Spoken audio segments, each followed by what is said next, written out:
일하다 보면 비염과 축농증, 비중격 휨, 코 선반 비대, 아데노이드 비대 등으로 코가 막히는 경우가 많은데 코 막힘을 대수롭지 않게 여겼다가는 부정교합과 안면 비대칭, 턱관절 질환, 수면 장애 등으로 외적으로나 내적으로나 큰 코 다칠 수 있다고. 톡톡 건강 토크. 오늘은 비염에 대한 상악골 확장술의 치료 효과에 대해 알아보자. 네, 흔히 이제 비염 때문에 코가 막히게 되면 코 대신 입으로 호흡할 수밖에 없습니다. 문제는 이럴 경우에 부정교합을 유발할 수가 있다고 합니다. 네, 이렇게 부정교합으로 이어지면 외모 컴플렉스가 생겨서 심리적으로 위축될 수밖에 없는데요. 네. 톡톡 건강 토크, 오늘은 비염과 상악골 확장술에 대해서 자세히 알아볼까 합니다. 네. 오늘 도움 말씀 주실 분 나와주셨는데요. 네. 대구 예치과 박진서 원장께서 나와 계십니다. 네. 안녕하십니까? 안녕하십니까? 반갑습니다. 그럼 먼저 3분 브리핑을 통해서 비염으로 인해 유발되는 부정교합과 안면골 변형에 대해서 설명을 들어보도록 하겠습니다. 원장님 부탁드리겠습니다. 자, 지금으로부터 기원전 한 500년경에 히포크라테스 선생님께서 1년에 그 환자들이 보이는 증후군을 살펴봤습니다. 입천장이 아주 좁고 높은 경우에서 치아들이 많이 삐뚤어지고 귀에서 고름이 나오는 그런 증상을 보았습니다. 그것이 지금 생각해 볼 때는 아마도 비염으로 인한 부정교합과 연관이 된 것이 아닌가 그렇게 생각을 합니다. 자, 제가 오늘 드릴 말씀은 비염으로 인한 상악골 확장술의 치료 효과에 대해서 말씀을 드리도록 하겠습니다. 비염과 아울러서 몇 가지의 질환들이 코막힘을 유발을 하고 있습니다. 이러한 코막힘 유발에 의해서 동일한 종류의 부정교합이 발생되기 때문에 비염과 아울러 몇 가지 질환을 같이 살펴보도록 하겠습니다. 6.5세의 소아인데요. 아데노이드가 상당히 비대해 있습니다. 이러한 비대한 아데노이드로 인해서 이 환자는 코로 정상적으로 숨을 쉴 수 없고 입으로 숨을 쉬기 위해서 턱과 혀를 아래로 많이 내리고 있습니다. 이러한 상태로 안면골이 자라기 때문에 이 환자는 얼굴이 굉장히 길어지고 아래턱이 무턱처럼 보이는 이러한 양상을 가지고 있고 또 혀를 내림으로써 위턱이 굉장히 좁아져서 아래턱이 위턱에 근접할 수 없는 상태로 되었기 때문에 앞쪽에는 개방교합이 생기고 있습니다. 다음 환자는 비중격 휨이 있고 코선반이 비대하며 아데노이드가 큰 그런 12세 남학생입니다. 아마도 그 출발점은 만성 비염으로 생각이 됩니다. 정상적인 코를 가운데 보여주고 있는데요. 정상적인 코에 비해서 이 환자는 비중격이 휘어져 있으면서 코가 많이 막히고 있죠. 그래서 입으로 숨을 쉬기 위해서 혀를 아래쪽으로 많이 내리고 있는 모습을 보이고 있습니다. 자, 이 환자의 구강 내 소견을 보면은 상악골이 많이 좁아져 있고 그로 인해서 치아들이 상당히 헝클어져 있습니다. 좁은 상악골에 갇힌 아래 어금니들은 안쪽으로 많이 썰어져 있고 이 앞니들도 따라서 헝클어지게 되었습니다. 이 환자는 좁은 위턱에 맞추어서 아래턱을 다 다물지 못하고 아래턱을 다 다물려고 하면 아래턱이 왼쪽으로 돌아가야만 하는 그런 상태가 되었습니다. 그리고 아래턱이 왼쪽으로 돌아가면서 턱관절이 아프고 씹을 때 잘 씹을 수 없는 그런 상태가 되었습니다. 자, 다음 환자는 진드기에 의한 알레르기성 비염을 만성적으로 가지고 있는 환자입니다. 이렇게 만성적인 비염에 의해서 정상적인 코 선반은 그 형태가 변형이 되고 자꾸 커지게 됩니다.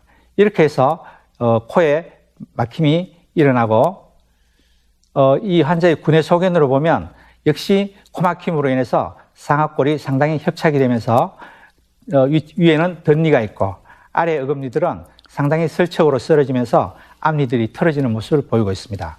이렇게 좁아진 상악에 대해서 아래턱은 왼쪽으로 자라는 그런 안면 비대칭을 보이고 있습니다. 자, 다음 환자는 코 선반이 크고 비중격이 굉장히 휘어진 그런 양상을 보이고 있지만 본인 스스로는 코로 잘 숨을 쉬고 있다고 합니다. 자, 이 환자의 구강 내 소견을 보면 역시 상악골이 좁아서 덧니가 있고요. 아래 어금니들이 설쪽으로 많이 쓰러지고 있으며 하악이 왼쪽으로 비대칭적으로 자라고 있는 모습을 보이고 있습니다. 17세 여학생인데 만성적인 비염이 있고 역시 입으로 숨을 쉬기 위해서 혀를 많이 내리고 있는 모습입니다. 이 환자는 위턱이 상당히 열성장으로 되어 있기 때문에 위의 앞니가 굉장히 뻗어져 있음에도 불구하고 위의 치아들이 아래 치아들을 덮지 못하고 반대되는 반대교합 상태가 되어 있고 위 송곳니는 덤비로 되어 있습니다. 상악골이 열성장되었다고 해서 꼭 치아가 헝클어지는 것은 아니고 이 50세 여성의 경우는 코로 숨을 잘 쉬지 못하고 입으로 숨을 쉬고 있음에도 불구하고 이 위 앞니 사이에 상당한 빈 공간을 보이고 있습니다. 그것은 입으로 숨을 쉬면서 혀를 밖으로 자꾸 내어밀 때 치아들이 바깥쪽으로 밀리면서 치아에 빈 공간이 생기고 있습니다.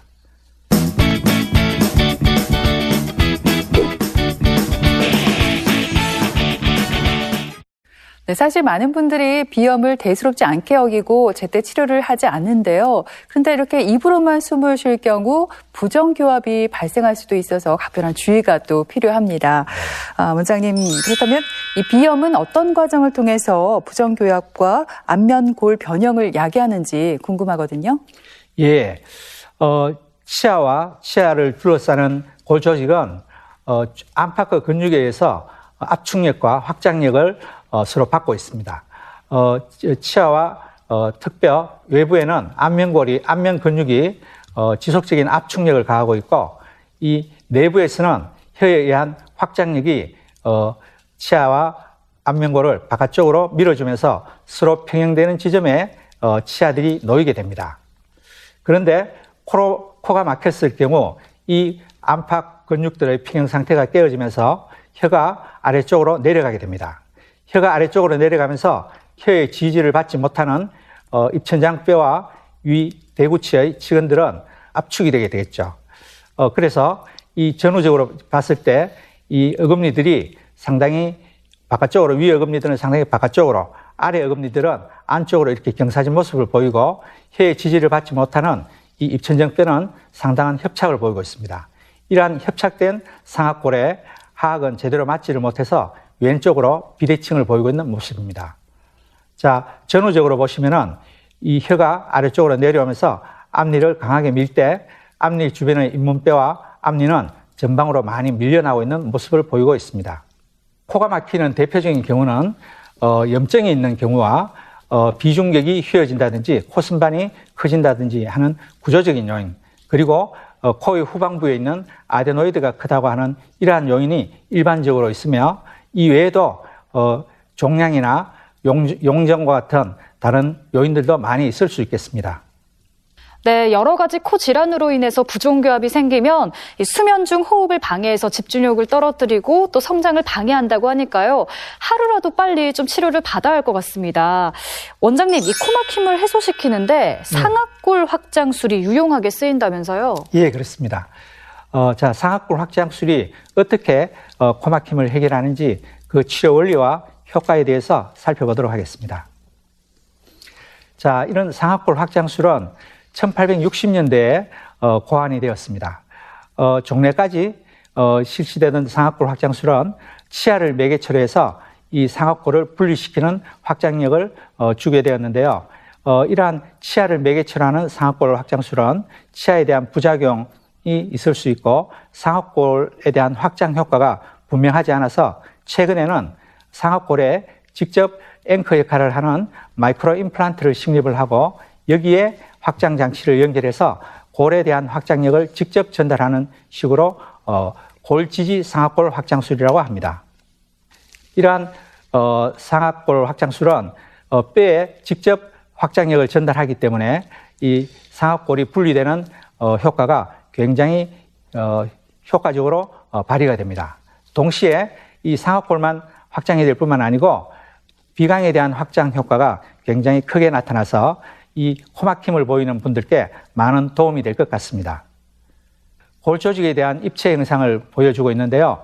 이 상악골 확장술로 좌우 상악골이 분리되어 있고 그 상부보다는 하부 쪽에서 더 많은 분리량을 보이고 있고 후방부보다는 전방 쪽에서 또한 더 많은 분리량을 보이고 있습니다. 교정을 받으시는 이러한 확장술을 받으시는 많은 여성분들께서 이러한 확장술을 통해서 얼굴이 더 넓어지는 것은 아닌가 이렇게 염려를 하시는 분이 많이 계십니다. 이 좌우 상악골이 분리되고 확장될 때 그 확장축은 이렇게 광대뼈 상부에 놓이게 됩니다. 이렇게 광대뼈 상부를 기준으로 해서 좌우 상악골이 확장이 될 때 가장 아래쪽이 가장 많은 확장력을 보이고 또 비강도 적절한 확장력을 보이지만 이 염려하시는 광대 부분에서는 그 확장 효과가 상당히 미미하게 나타납니다. 그래서 너무 염려하시지 않으셔도 될 것 같습니다. 오히려 상부에서 보았을 때 이 전방 쪽이 확장이 되는 효과가 상당히 있는데요. 전방 쪽은 확장이 되면서 우리가 여닫이 문을 열 때 돌출이 되는 것처럼 코 옆 함몰부가 이 필러를 맞은 것처럼 이렇게 볼륨이 증가되는 그러한 효과를 보여주고 있기 때문에 심미적으로 도움이 된다고 할 수도 있겠습니다. 좌측은 상악골 확장술에 대한 것이고요. 이러한 상악골 확장을 할 때 하악에서는 기울어진 어금니를 바로 세우기 위해서 가철성 장치물을 이용해서 쓰러진 하악 어금니들을 바로 세워주고 있는 모습입니다. 저는 상악 비강 확장술이라는 용어도 쓰는데요. 상악골 확장술에 있어서 비강 확장의 효과가 상당히 우수하게 나타나기 때문에 상악 비강 확장술이라고 부르고 싶습니다. 이렇게 상악 비강 확장술을 하게 되면 공간이 넓어짐으로 인해서 비발치로 덧니를 배열을 할 수도 있습니다. 덧니가 있으면 무조건 되고 발치를 해야 되는 것이 아닌가 염려를 하시는 분들이 많은데 상악골이 협착이 되면서 생기는 덧니의 경우는 비발치로도 얼마든지 배열을 할 수가 있습니다. 자, 그리고 상악골이 확장이 되면서 아래 어금니들이 바로 설 수가 있겠습니다. 또 위턱이 이렇게 분리되고 활성화되면서 위턱을 전방으로 견인하는 그런 전방 견인술이 상당히 효과적으로 작용을 할 수 있고 이 위턱이 확장이 되면서 아래턱이 삐뚤어지지 않고 정상적으로 성장이 될 수 있는 기회를 제공함으로써 향후에 턱수술의 필요성을 많이 줄여주는 그런 효과도 있겠습니다. 그리고 조금 전 말씀드린 것처럼 코 주변의 함몰부를 그 볼륨을 증가시키고 또 뻗어진 앞니를 그 치금 부위를 전방으로 이동시키기 때문에 뾰루퉁한 윗입술이 심미적으로 개선이 되는 그러한 효과를 가지기도 합니다. 자, 상악 비강 확장술이라는 용어처럼 이 비강이 확장되면서 이 코호흡이 많이 좋아지고 그래서 수면을 잘 취할 수 있게 되면서 수면 장애로 인한 2차적인 질환들이 많이 개선되거나 예방되는 그런 효과도 가질 수가 있습니다. 특히 성인에서도 만성 피로나 심혈관계 질환이 예방되거나 개선되는 그러한 효과를 얻을 수도 있습니다.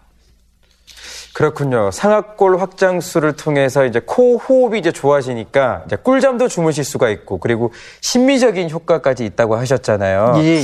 구체적인 사례도 참 궁금합니다. 설명을 좀 해주세요. 예, 알겠습니다. 자, 그러면 상악골 확장술을 통해서 개선된 치료 정례를 살펴보도록 하겠습니다. 자, 이 학생은 12세 남학생인데요.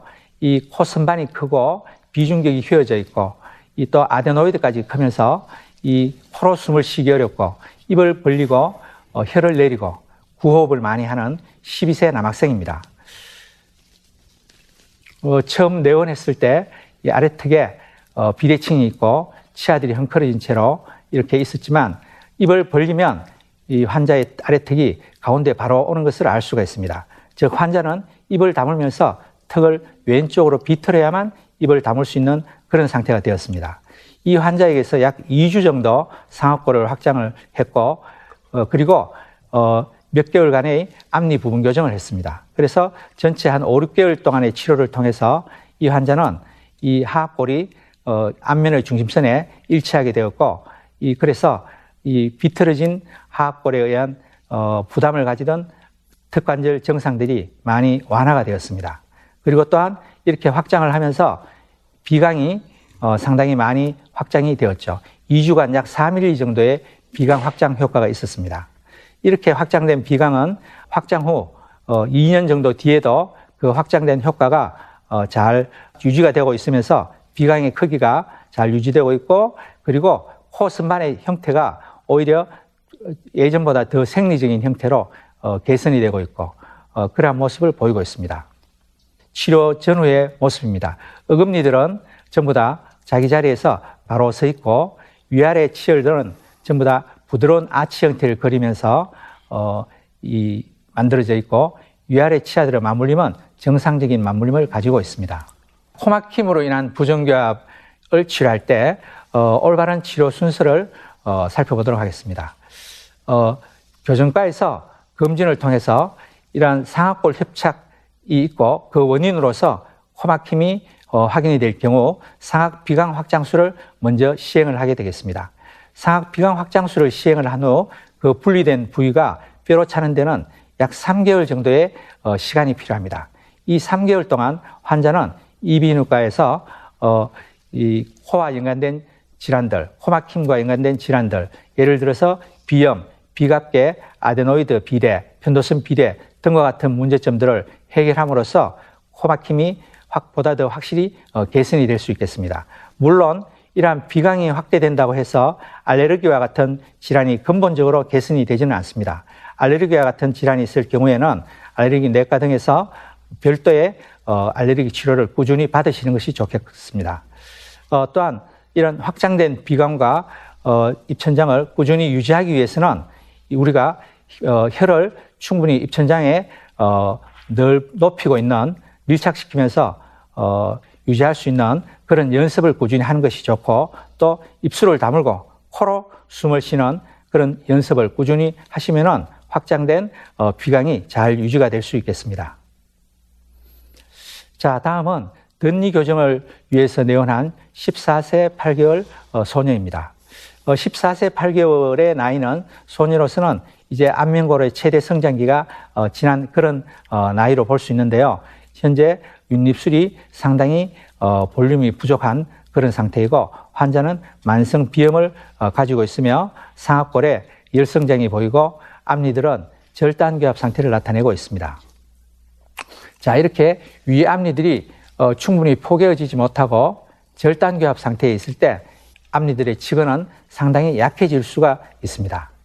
이 환자는 약 2개월간의 상악골 확장술을 해서 비강이 상당히 확장이 되었습니다.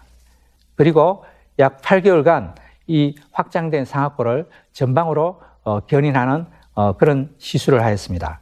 그래서 8개월 후에 이 환자의 상순의 볼륨감이 상당히 증가되면서 심미성이 개선된 그런 모습을 보이고 있습니다.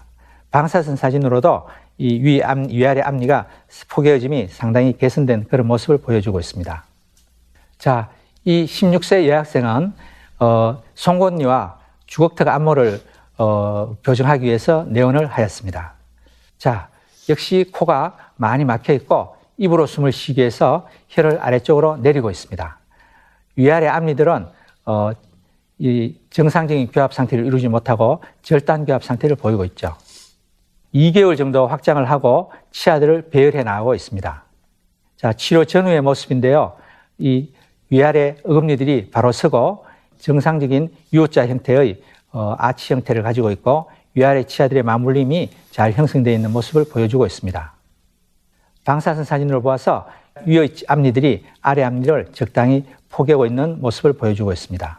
이 환자의 확장과 연관된 비강의 변화를 살펴보면 확장이 끝나고 4년 후에 보았을 때 비강이 상당히 확장된 것이 잘 유지되고 있고 코 선반의 생리적인 형태가 개선이 되고 있는 모습을 보여주고 있습니다. 다음 환자는 덧니가 있을 때 발치를 하지 않고 이 확장을 통해서 그 자리를 만들고 비발치로 배열을 하고 있는 그런 모습이 되겠습니다. 상악골이 좁기 때문에 하악 어금니들이 안쪽으로 많이 이렇게 썰어져 있는데요. 이러한 상태가 치료 후에는 상당히 개선이 되었고 이 위의 치아가 아래 치아들을 정상적으로 잘 덮고 있는 이러한 모습으로 치료를 종료하게 되었습니다. 네, 교정 치료로 외적인 콤플렉스도 극복하고 또 무엇보다 턱이 아픈 증상이 사라졌다고 하니까 참 다행입니다. 원장님, 그럼 제가 궁금한 게요. 네. 교정 치료는 그럼 언제 시작하는 게 좋은 건가요? 이게 빠르면 빠를수록 좋은 건지 어떤가요? 예. 자, 우리가 일반적으로 교정하는 시기에 대해서 살펴보도록 하겠습니다. 일반적인 교정 치료의 시기는 9세에서 14세 정도가 적당하다고 되어 있습니다.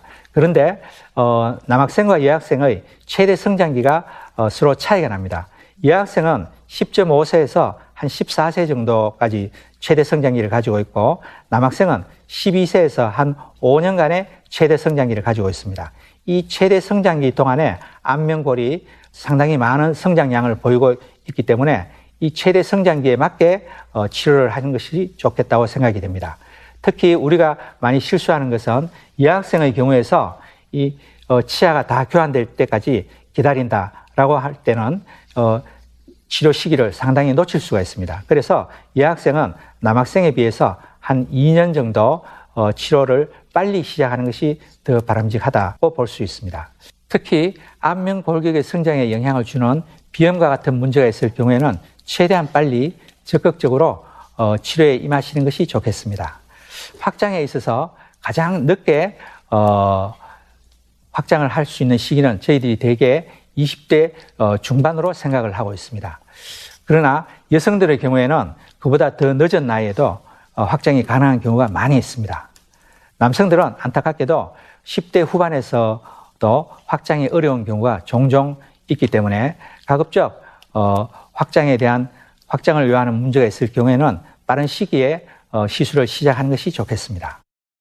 네, 오늘 이렇게 비염과 상악골 확장술에 대해서 자세히 알아봤습니다. 원장님, 끝으로 이 방송을 보고 계신 시청자들께 해드리고 싶은 말씀 있으면 전해주시죠. 예. 자, 이제 바야흐로 100세 시대에 도달을 하면서 사람들은 아주 오랜 수명을 사는 동안 행복한 생활을 꿈꾸고 있습니다. 사람들이 건강하고 행복하게 살려면 우리가 코로 숨을 잘 쉬어야 되고 또 입으로 음식을 잘 씹어 먹는 것이 무엇보다 중요하다고 할 수 있겠습니다. 코에 문제가 있어서 코막힘이 있을 경우에는 물론 이비인후과에 가지고 이 좋은 치료를 받음으로써 코의 질환을 치료하는 것이 좋겠는데 코의 질환, 코막힘과 아울러서 이 송곳니가 덧니로 되어 있다든지 상악골 협착의 소견이 있다든지 아래 어금니가 안쪽으로 많이 쓰러져 있다든지 또 앞면에서 코 옆 함몰부가 깊게 함몰이 되어 있거나 안면 비대칭이 있는 이러한 소견이 코막힘과 같이 있을 경우에는 이비인후과와 아울러서 치과 교정과에서 상악골 확장술을 생각해 보시는 것도 좋겠습니다. 네, 지금까지 이렇게 들으신 것처럼 비염으로 인한 코막힘을 그냥 넘겨서는 안 될 것 같습니다. 지속적인 구강호흡은 부정교합과 안면골 변형을 유발할 수 있는 만큼 조기 진단과 치료가 무엇보다 중요하겠습니다. 네, 지금까지 이 시간 도움 말씀에 대구 예치과 박진서 원장께서 수고해 주셨습니다. 네, 오늘 고맙습니다. 고맙습니다. 김철원 씨, 장혜연 씨 두 분도 수고했습니다. 네.